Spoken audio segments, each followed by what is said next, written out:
گەوتی دارالسەلام هەستان بە زیندووکردنەوەی یادەوەریەک بۆنەیەکی گەورە و گرنگی ئەم ئیسلامە کە سەری ساڵی کۆچیە کە تێیدا پێغەمبەری خوا عەلەیهی سەڵات وەسەلام هیجرەت دەکات لە شاری مەککەوە بەرەو مەدینە.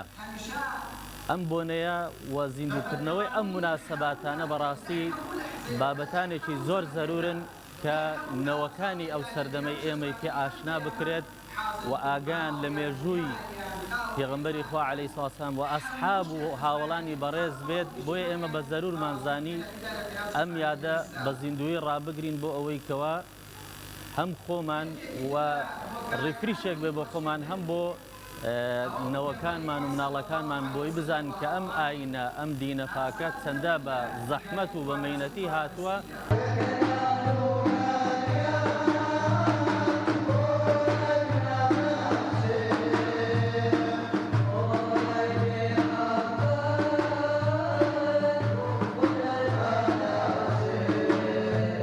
ئەو جۆرە ئاهەنگ و مەراسیمانە لە ژیانی ئێمەی موسڵماندا زۆر پێویستە، بە تایبەتی بۆ لەوەی داهاتوومان بۆ ئەو ژینە تازە پێدەگات.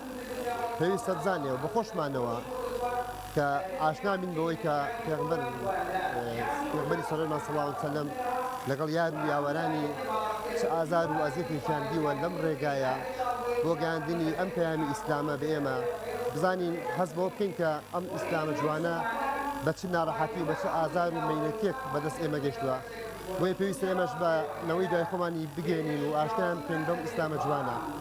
یادی مەزنی ڕۆژی ڕزگاری میلەت بۆ هاتنی ئازادیە،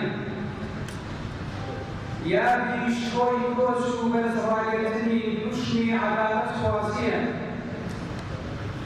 ڕەسوول الله کە هاتی پێ و قەدەمت تشتی گەشانەوەیدا بە دونیا.